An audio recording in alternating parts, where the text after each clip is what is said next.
Hello, everyone.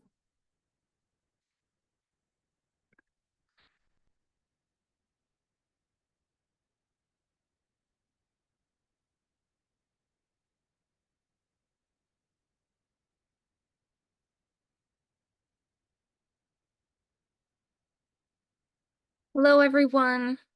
We're just working through a few tech glitches. So if we're just going to wait another about 2 minutes as we get all of our panelists on. Hello, Sophia and Mo. Hello. Thank you for working through the tech issues.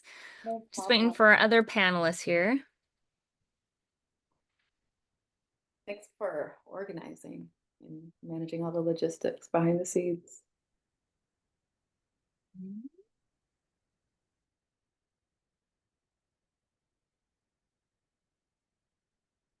Just waiting to get my other couple of panelists on. So everyone hold tight.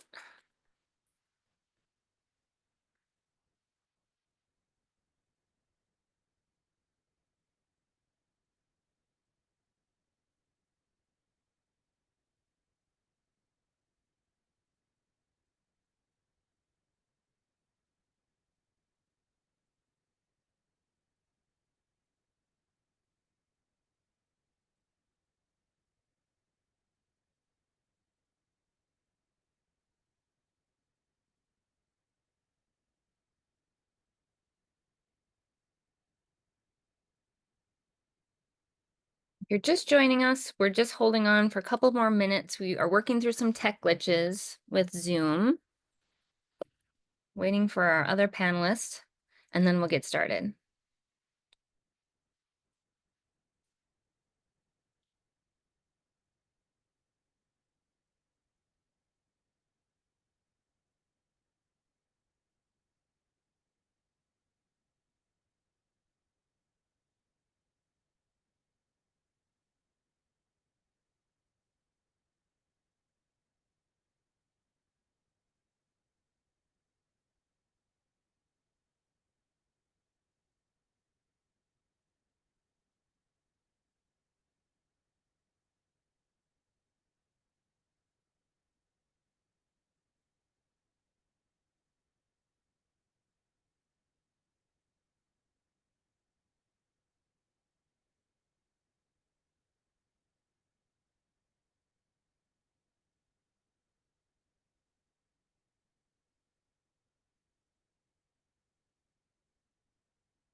Right, I think while we're waiting on other folks, I'm going to share my screen and do sort of our intro slides, and then I'm hoping that by the time we get through that, we'll have everyone.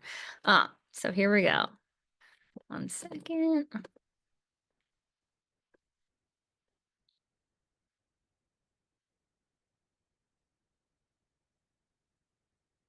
Right. If you are brand new to us, I'm glad that you found your way here.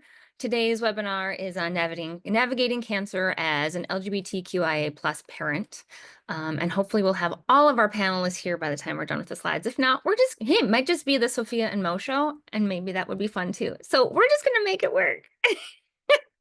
So a little bit about Bright Spot if you're new to us. We are a community for parents who are diagnosed with cancer either while pregnant or while raising young children. And we serve parents with cancer who live anywhere in the United States as well as their partners. We serve parents with any cancer diagnosis, any stage. We want to create a community for these parents because it can be a really isolating experience and pretty overwhelming. So we create community through connection and social supports and social support groups, as well as resources to help parents to parent through a cancer diagnosis. We have many different programs. Everything that we offer is free of charge. There's no cost to our programs and everything is virtual. We have our free Bright Reads books to help kids understand cancer and big feelings. Our Bright Box, which is a point of connection. Our Bright Grants is a financial grant for parents who are in active treatment and raising a young child ages 0 to 6. We have many different virtual support groups from parents in active treatment, parents with a stage 4 diagnosis, partners, bereaved partners. We have a Parents of Color meetup and a couples group. We do connections for kids. We have monthly meetups for kids, as well as we do virtual teddy bear clinics. We have webinars such as this one that we do record and put on our website. We have different wellness workshops. This summer we'll have a collaborative writing workshop with elephants and tea that we're really looking forward to. We offer family resource navigation to help parents get connected to the correct resources. And then on our website, you will just find a wealth of resources from guides to videos, coloring sheets, different ways, again, to help parents parent through a cancer diagnosis. Please follow us on Instagram. That might be some of the best ways to just stay connected and hear about upcoming programs.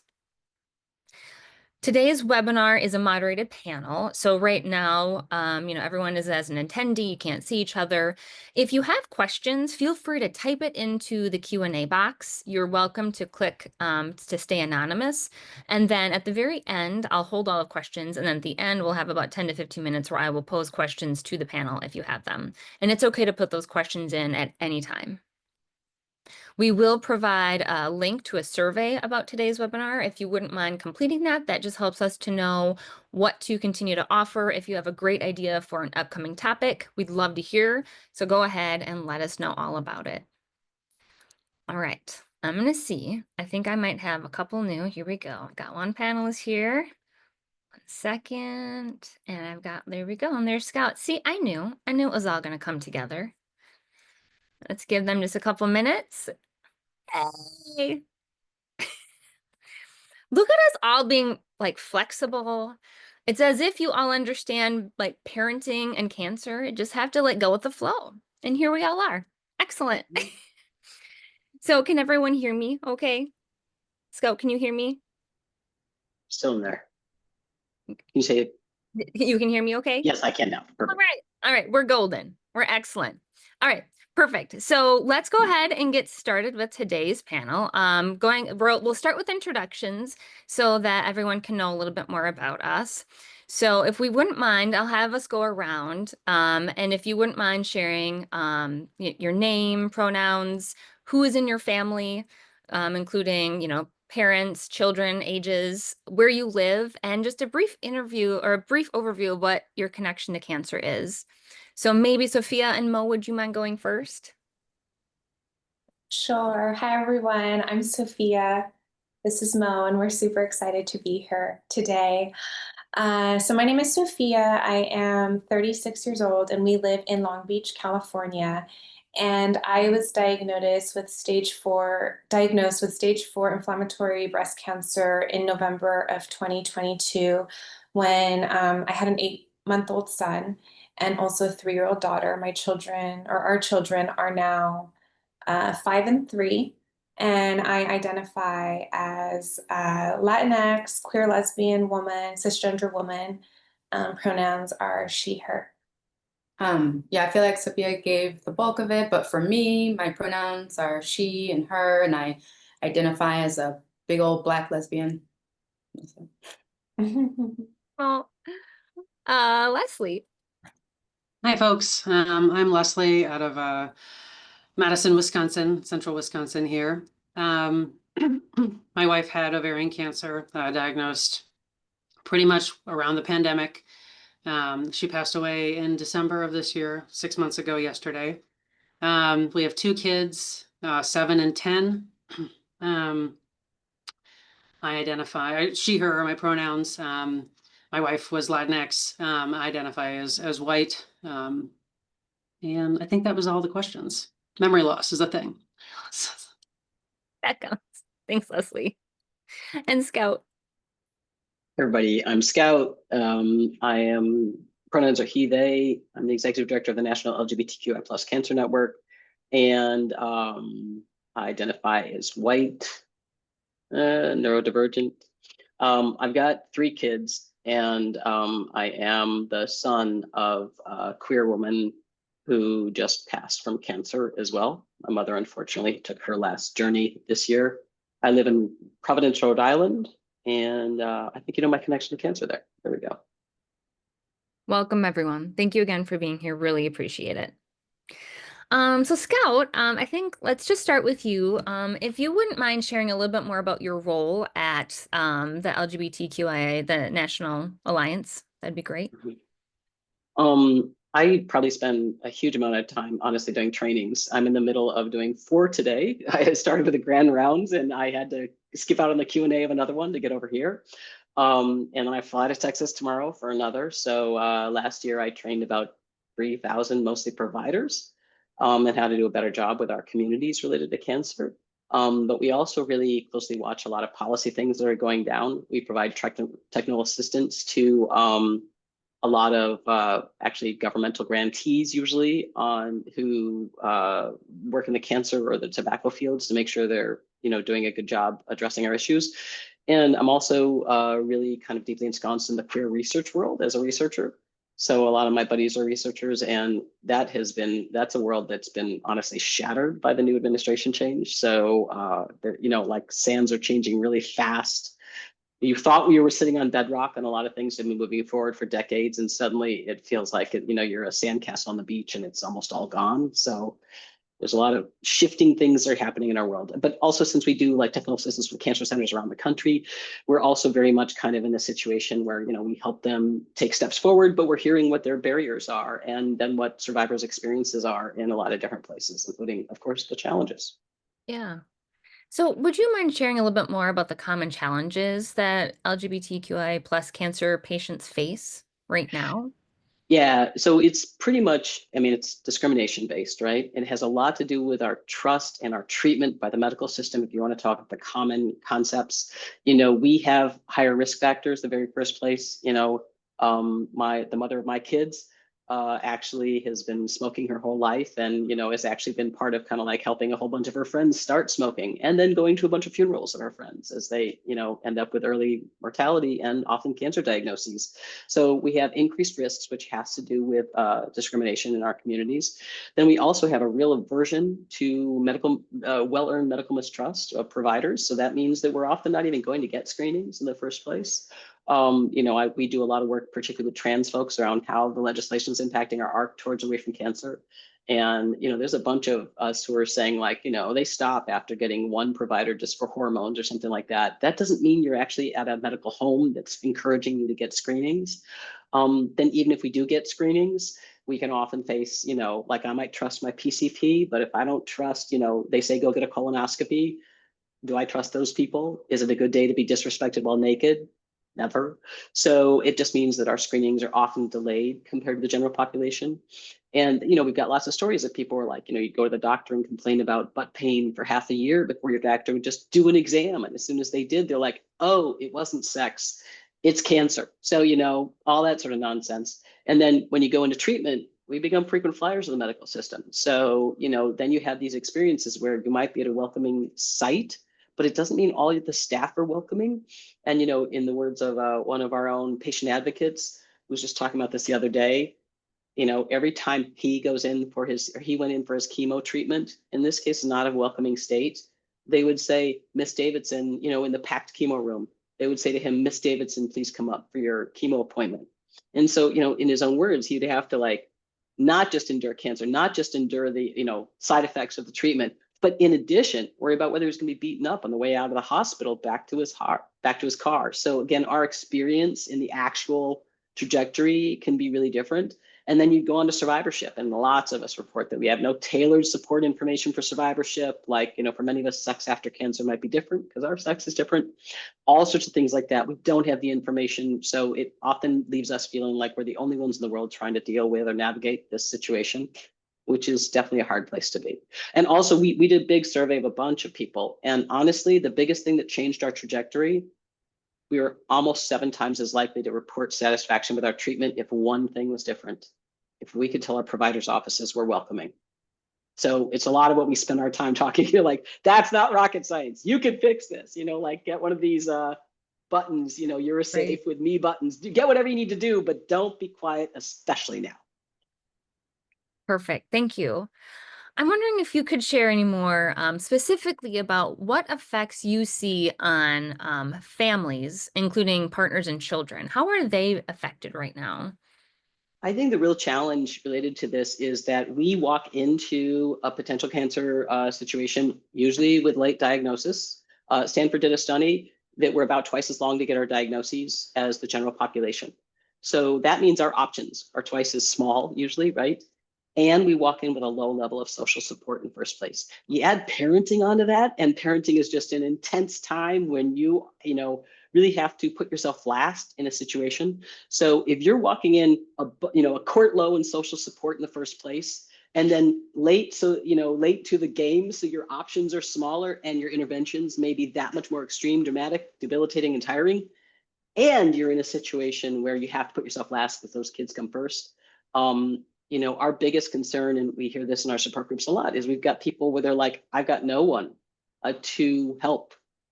My family of birth is not here to help. My neighbors are not wildly welcoming. I have, either had social trauma or things like that, so I haven't developed as much of a, crew around me. I may not still be with the partner that I originally had those kids with, so I may be trying to co-parent. And so the biggest risk, I think, is that it takes a village to get through cancer successfully. And we often don't have as much of a village to start with. And that really puts us in a more extreme and problematic situation. Well said. And we see that a lot too. Yeah, with our parents at Bright Spot. Sophia and Mo, I'm wondering, would you mind sharing a little bit more about your cancer story, including barriers that you guys faced as both patient and partner caregiver? Sure, sure. Just still processing everything that you shared, Scout. It's really interesting to hear it on the macro level when you experience it firsthand. It's validating to hear some of what you shared. First, I just want to acknowledge that we live in California, so we're very privileged to, have a state that still has a lot of protections in place, and also I'm able to pass. So I think that those two privileges do influence the treatment that I receive. So just want to state that first.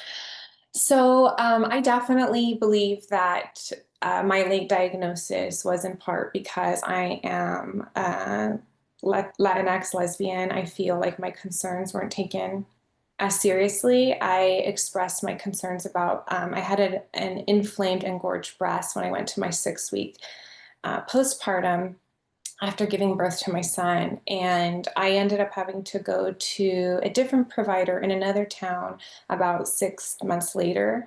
And then she took my concerns seriously, and I was ultimately diagnosed. And when I was first diagnosed, I was at a smaller hospital. And I will say that while Mo and I haven't experienced many explicit barriers, I do relate to what Scout was saying, in the sense that once you've already received a late stage diagnosis and you feel that it hasn't been taken seriously, you become really aware of how vulnerable you are in the medical system, and that you don't know how unconscious bias may impact somebody, even if they are well-meaning. And so initially in the smaller hospital that I was at, there was not a lot of representation in the pamphlets, in the clinics. It was assumed that I had a husband. Where's your husband? Is your husband with your children, etc.? And so we did end up moving to UCLA for a myriad of reasons. But I will say, just to what Scott was saying, every time I see a practitioner, a nurse, anybody who has a rainbow pin on, or anything that represents that they've just taken that little amount of time to show that they are allies, it immediately, I think, fills us both with relief. We feel like we can talk about our family situation and our children and talk about the impact that cancer has on them. And that's not something that we have to immediately vet first, first you're just like trying to fill out a new practitioner. The other piece is that because I am at stage 4 and I'm currently in active treatment, we've had to have the discussion of clinical trials. And the 2 main hospitals that we've discussed are MD Anderson, located in Texas, and then MSK, Memorial Sloan Kettering, located in New York. And we've had that talk with my oncologist of, well, maybe we could travel here and there to Texas, but we certainly couldn't move there given the state of the country. And it'd also be a lower cost of living, but we're choosing to stay in California to protect ourselves. And then we've talked about, if needed, then we'll go to New York for Memorial Sloan Kettering, which isn't ideal, but it's some of the real issues that we have to consider when thinking about what's not only best for ourselves, but our children and where they're going to go to school, their services they'll access. And so that in that sense, it's definitely been a major part of our experience navigating the healthcare system as a family with late stage cancer. Is there anything you want to add? No, that was, yeah. Sophia, I was just going to say the grand rounds I just got off of was at MSK. And I know lots of people at MD Anderson too. So depending on what your choice is, I might be able to. Okay, thank you. I'll keep that in mind. And that's why you need your community, right? That's why community is so important. Thank you. That was very eloquent. I appreciate all of that. And many different instances when it comes up, and it's important that, a lot of straight patients, they're not even aware of. And so thank you for bringing that to our attention. Leslie, can you share a little bit more about your experience as a partner and caregiver, including navigating end of life and now bereavement? Sure. So, at a different point in this process, and one that I'm hoping you guys never get to. The last 8 months, 9 months, Erica went into hospice on our anniversary on September 20th of last year. So we navigated hospice together for 3.5 months before she passed in December. Let me take a step back, because I do think that there are some things that stood out to me, Scott, based on what you were saying. The part of why I think we didn't get screened earlier for some things, I remember our gynecologist saying, well, he used to say, you don't have sex with icky boys. So, you're not at risk for ovarian or for cervical cancer, which is true. She didn't have cervical cancer, but her cousin did. And so, we had some folks who, because we didn't have sex with men, put us at a lower risk for some screening. So that's been interesting. I do think, I know this isn't the question you asked, Carissa, but I do think the processes that we went through to get pregnant put my wife at higher risk. So that's interesting. And to get pregnant, and we both breastfed as well, which requires some hormone stimulation. I carried, but we used my wife's eggs, and we also had multiple failed rounds of IVF as well. So I do think that certainly didn't lower our risk for cancer. As far as bereavement goes, it has been, there's so many ways that this process others us, right? We're young, a parent, so, mostly going through grief groups, being the only one I'm 41, and the next youngest person is 65 in the grief groups. So just, 65 talking with, a bunch of folks, who lost their spouses after 30 plus years. It's a little different, Erica and my would hit 15 years married this September. So less time together. And it's also, different talking about longings for people when, you're talking to someone who is a lot like your grandma, or at least parent. So that's, it makes connecting with other folks in my grief group more difficult, which is why Bright Spots has been such a wonderful space, because Carissa, I think you mentioned at the beginning, you have spaces for young widows with kids, and that has just felt so great to hear, connect with people using the same language, because we really are on, it feels like an island, but and then being queer is just another version of that. Thanks, Leslie. I'm wondering if, do you feel like it's affected your kids at all? Do you feel like they have been othered by this experience? Oh, all the time. I think,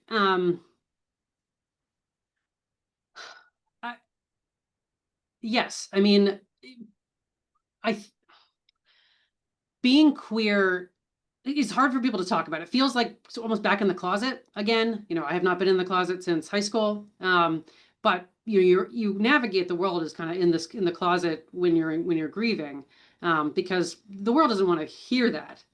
People respond so weirdly by it and they're uncomfortable. So it's just, it feels a little bit like being in the closet, and that takes a toll on me. It takes a toll on the kids, the kids are starting to pick up that people don't want to hear that their mom died. So it affects their ability to process and to work through things, and certainly to heal, just because the world is not ready to hear that. So yeah, I guess, yeah. Yeah, thanks. Sophia and Mel, I guess I'd sort of want to hear from you guys too, like how your kids are doing, and if you feel like, the discrimination you're facing about having cancer and being queer parents has come down to them at all, and if so, like how you've helped to support them. I think maybe Leslie said it, where it's just like it's a niche within a niche within a niche. So yeah, it definitely feels like it's impacted our kids, but I think more so our daughter, who is 5 now, but was sort of 3 when diagnosis and treatment happened very quickly. Our son was literally like still breastfeeding and had to like be urgently switched off. But yeah, I think that it's just like one more added hard thing to navigate. And we want to make sure like she's recognizing all the ways that she is different. And we're trying to make sure that we reframe it, so that she doesn't feel so discouraged or ostracized, because she's very, very sensitive. So kids pick up on everything. And she, I think in terms of her age and just how old she was when everything happened, I think it's just been really difficult. I think like a tangible example would be literally like the co-op. We were part of a co-op preschool for a while. And they were planning a Father's Day activity. And even though we're here in Long Beach, California, it was still very traditional. And it was normally something that like Sophia would have attended the meeting to help plan and do all the event stuff. She's the social one. I'm the introverted. At the time, quiet one. Mo was working full time and I was going through chemotherapy, and I had been the primary parent, so I usually attended all of the co-op meetings. And because I was in recovery from chemo, I didn't attend that one. And they ended up doing a Father's Day thing, and our daughter was teased for not having a father by the other children. And because it was a parent participation preschool, the other parents didn't feel like they were well equipped. So their solution to handling it was to not say anything. And what ended up happening is and so our child came home very distraught and wanting to know, like, why she didn't have a father. And she was already feeling self-conscious because I was picking her up and dropping her off sometimes, and I was bald. So it was like, these different layers for her. And so, of course, the guilt that you feel as a parent is like, if I didn't have cancer and if I was dealing with all this crap, then I would have showed up and been able to protect my child from this experience.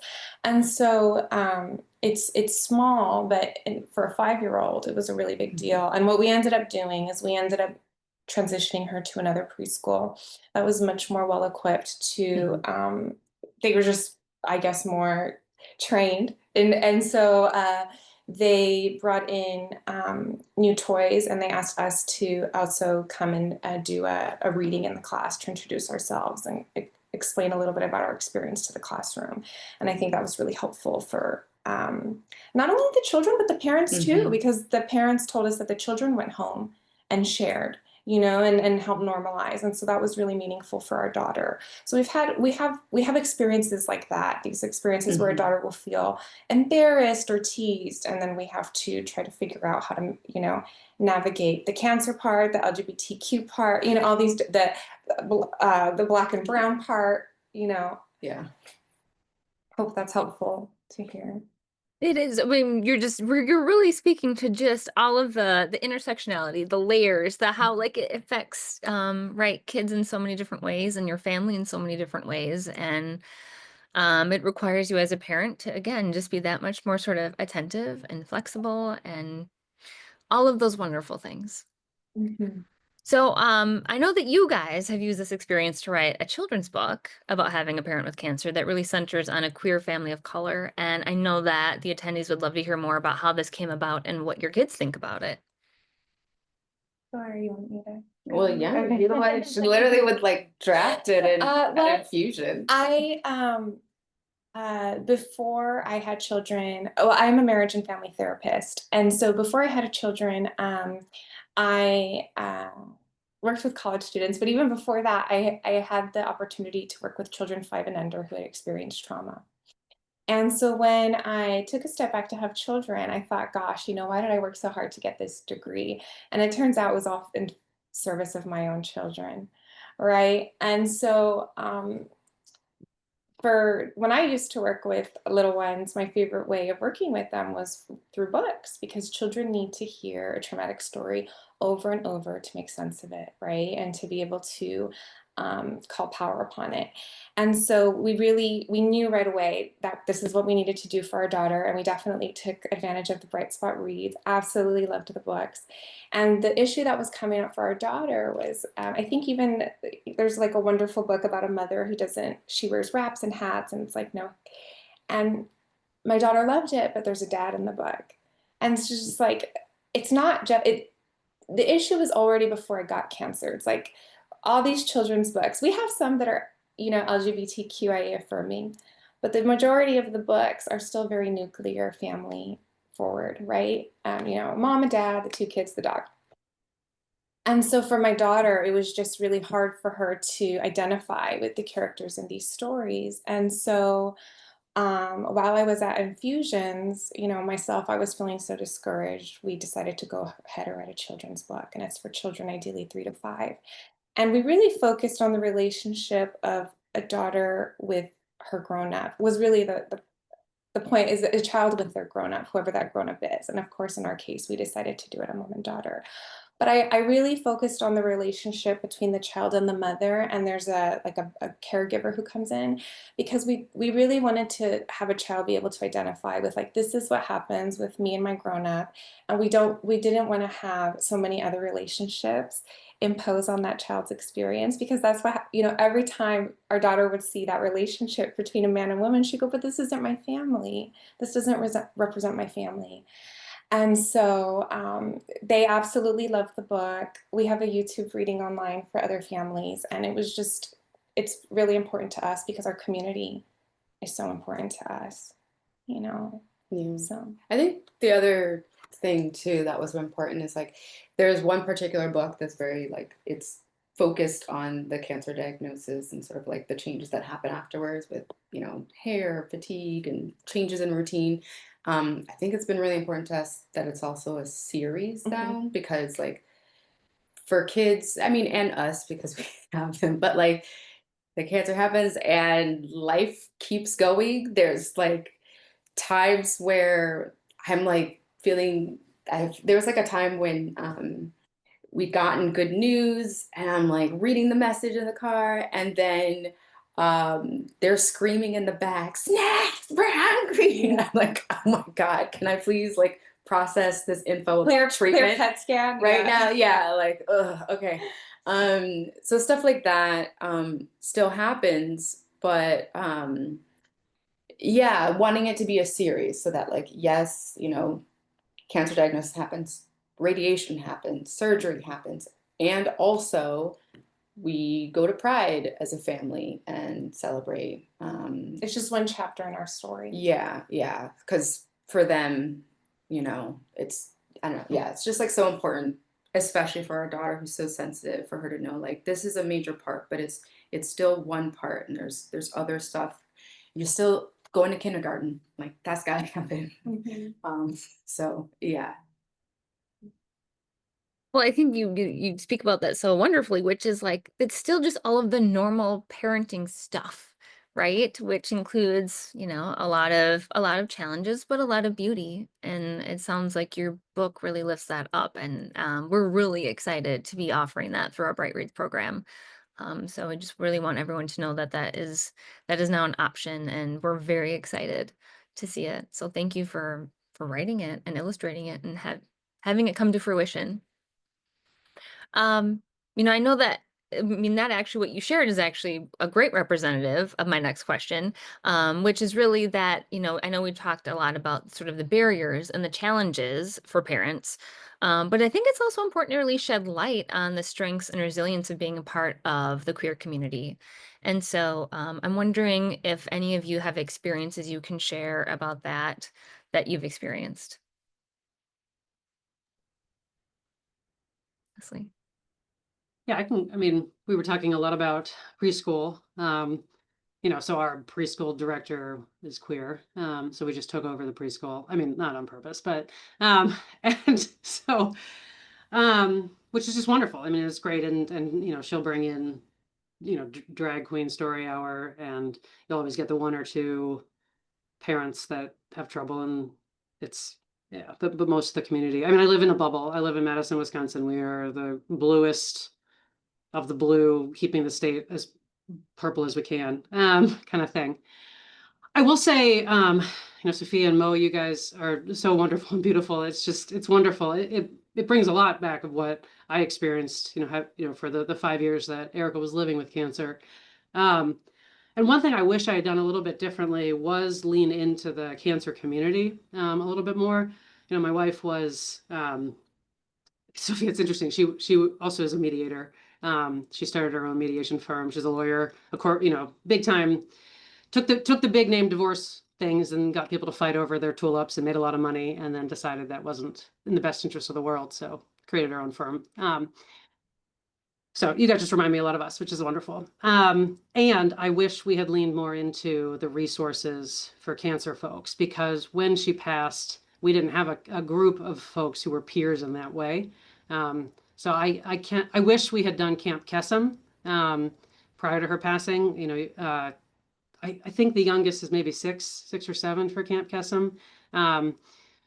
And that's just a group of folks who have a parent who's either living or has passed from cancer. Because my son he's 10 now. He really would have benefited from already having a peer group. Instead, he'll go to Camp Kesem this year for the first time.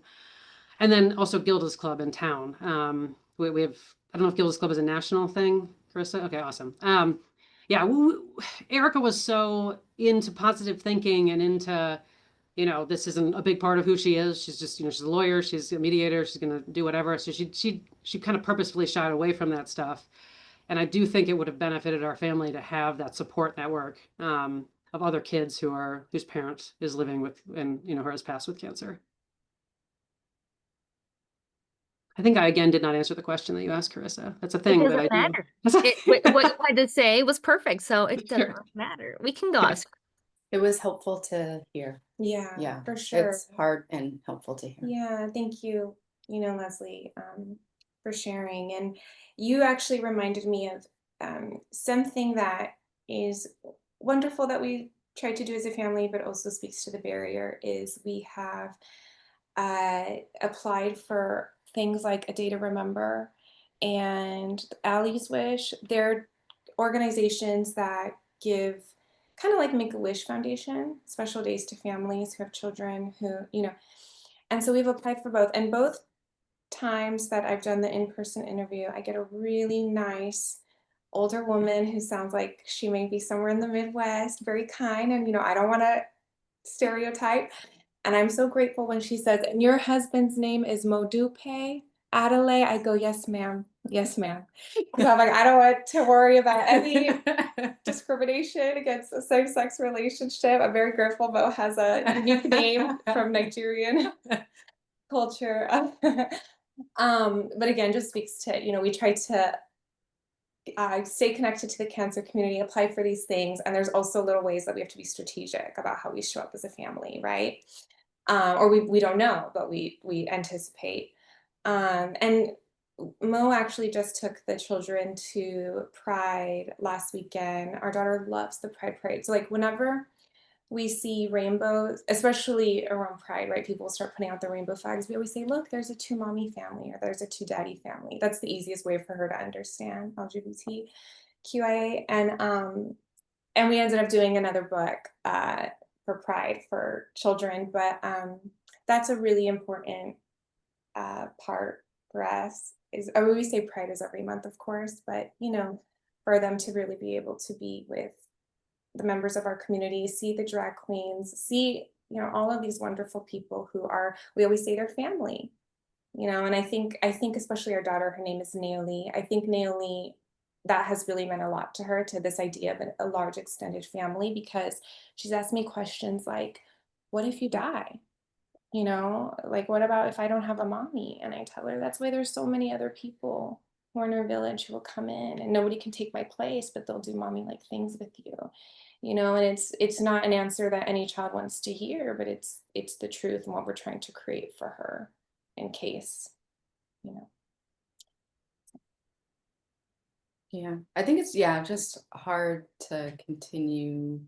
It's hard, and we're still doing it. We're trying to find community, and like even with one of the children's activities that Bright Spot has, we actually found a family here also impacted by cancer, and we were actually able to do, like, we now do regular meetups with them, but still also working on, finding more queer families. And I don't know, in some ways it's interesting because I don't even think about the idea of finding another queer family impacted by cancer.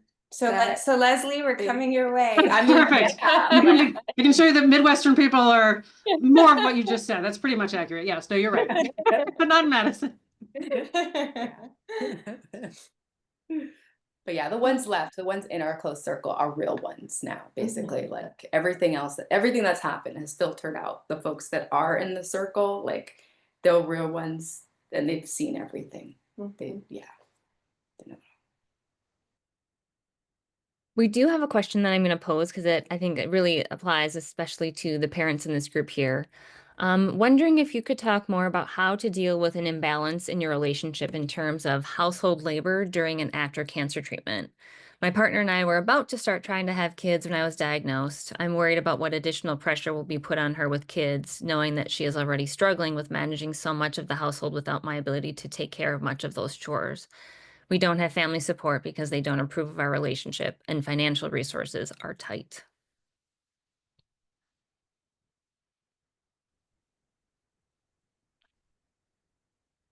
Yeah, I mean, I can speak a little bit to imbalance. Erica was everything. She owned her own business. She ran the household. She did the grocery shopping, all the cooking, all the cleaning, all the everything. I mean, it was cushy. So, and that has changed. And so that is, I guess, I think, I mean, I think one of the things that I've learned is that you can just do it. You can do it. You have to do it. And I wouldn't change anything. And I was able to give her gifts at the end of her life that I didn't think I had in me to give her, which is a big something I lean on when things get tough. Think about those memories that I was able to make. So I think you can do it. I do think that we are incredibly privileged. Money has not been an issue. And the benefits through my work have been exceptional. So we are not carrying debt from medical procedures, but I do think that would have been exceptionally hard. I don't have a family support group, but also then having to worry about money would have. I mean, probably I don't know. I'm not sure I would be able to take that. Although I did just give myself the pep talk. I guess I am able to carry that. But I didn't have to. So that just sounded really hard. Yeah. Yeah. Was just racking my brain. I'm like, it's just hard. It's really, really hard. And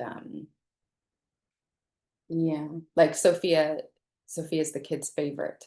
So even when I'm helping, and she's always been the favorite, to be clear. So even when I'm trying to help, sometimes I'm like, oh, I'll be the one to carry. They're like, no, I don't want you. And like that started, but that was before cancer diagnosis, to be clear. But then on top of that, afterwards, it's really hard. Doable, obviously, we're, continuing to do it and push through. But I think in the question I heard that they maybe don't have a lot of support, and I think take any one of the things, right? Having kids, dealing with cancer, and there's just so much support needed. And it's hard work getting the support in community, um, but keep chipping away at it bit by bit. And people will surprise you also too in like very good ways. I feel like there's like a family here we met in our birthing class, and like they hosted and completely handled all of Thanksgiving dinner. Was it last year, I think? Mhm. And like we never would have that never would have been a thing without all that's happening in our lives. But it was like we couldn't. And they like Mhm. showed up. It's just like stuff like that. Other people Yeah. who showed up in ways also that just been so surprising. But the work is still there where you have to ask for it. You have to be very explicit Yeah. because no one knows how to help. It sounds like maybe the person asking is the one who has the cancer diagnosis. Yeah. I think that, of course, if having children is a really major part of the vision that you had as a couple, it's definitely doable. Single mothers do it. Leslie's going to do it now. It's okay for there to be an unequal distribution of labor if that's something that you talk about ahead of time. Just being really realistic about the fact that there will be times that you won't be able to help, right? And coming up with a contingency plan. And I will say something that has been really helpful to us, at least with the schools that our daughter's transitioning to kindergarten now. So we met ahead of time with the principal and another faculty member, and we're really upfront. Like, this was our diagnosis. This is our daughter's personality. These are the challenges we're dealing with. And we have found that the schools have been a really great way to get this additional support we've needed. For example, our daughter is able to stay until 5 if I have a late appointment, and we have to drive about an hour and a half for my appointments. So, the school can keep her until 5, and there's other kids there, so she's not the only one. And we don't have to pay for that. We're really fortunate for that, because that's just a school program. So finding, community resources, and humble yourself, and share your story. It's not, it's easy to be like, I want to be an independent person and do all this myself. It's not realistic for this part of your journey. So trying to really work on yourself to be able to receive the help that you really not, even if you don't feel like you need it, your kids will need it. And so really leaning on that. Thank you, everyone. Scout, I just wanted to sort of come back to you and see if there are any other like resources or guidance or information you think would be helpful for attendees to hear about today regarding, parenting through a cancer diagnosis when you're a queer parent. I will say after the last question, I have not been a queer parent with cancer, but after raising 3 kids, one of whom was special needs and sucked up kind of all the oxygen in our lives, um, reasonably so. Boy, I'll tell you, the expectation of what you should be able to do while parenting versus the reality of what you are able to do while parenting is sometimes so wildly different. But, contrary to my initial fear, it's kind of hard to kill kids by accident. So they amazingly are, still there.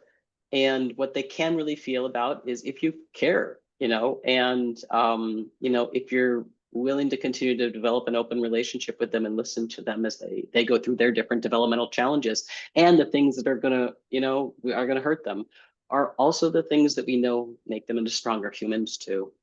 So, there's the whole thing where they tested in biospheres. I don't know if you know this, but I keep thinking of this. In biospheres, they were trying to create a perfectly constrained environment where they could control all the variables. And the trees would die because they never had wind.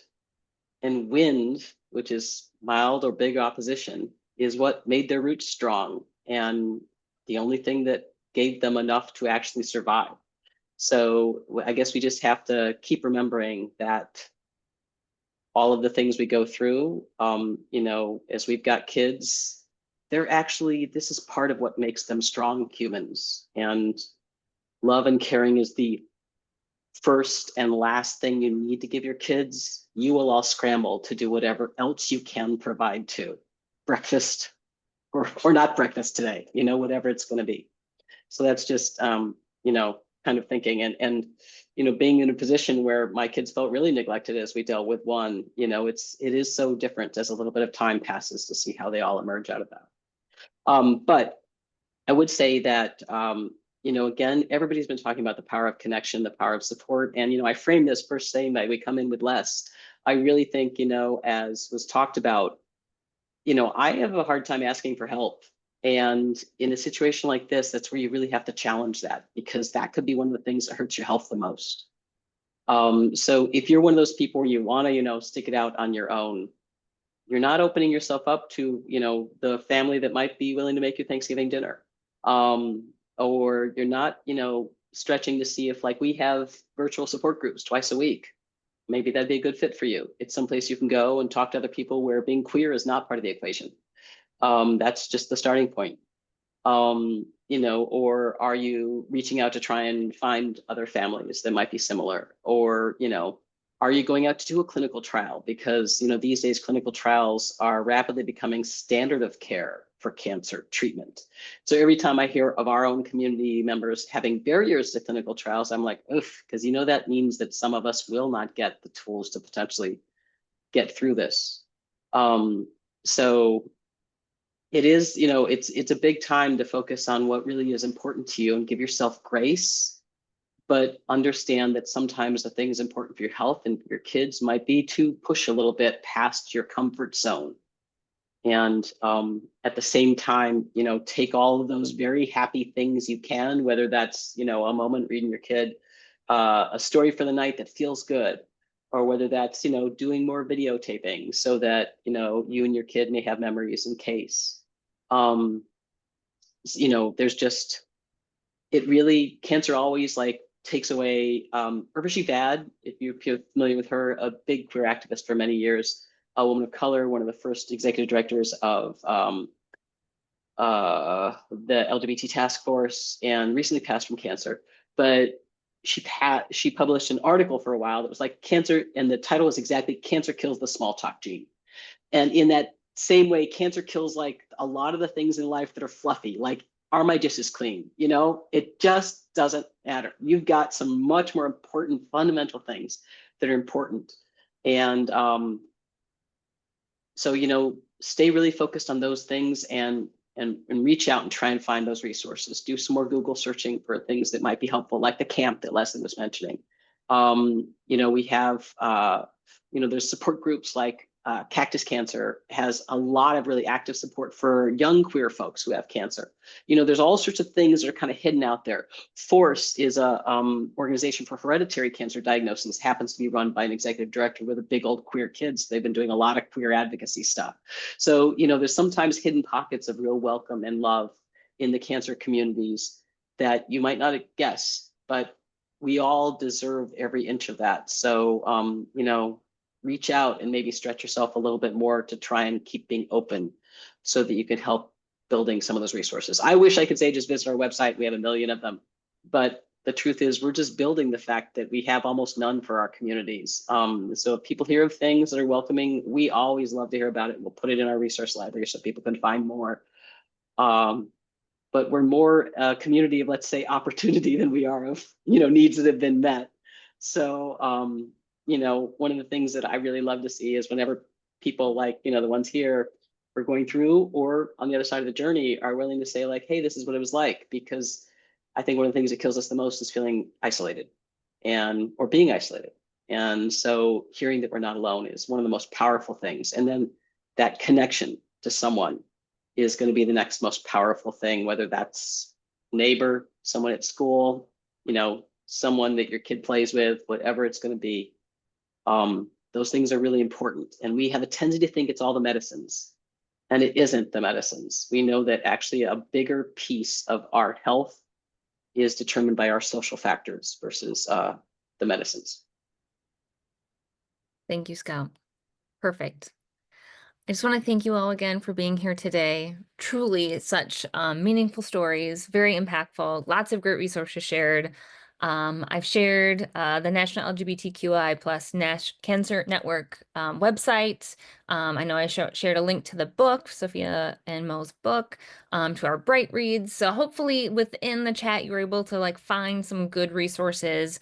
Please reach out to Bright Spot if you have any other specific questions or ways that we can help get you connected, because I agree with what everyone said here. I feel like that common denominator is connection and community, a sense of belonging, that really is essential. So thank you all for being here today. I appreciate it.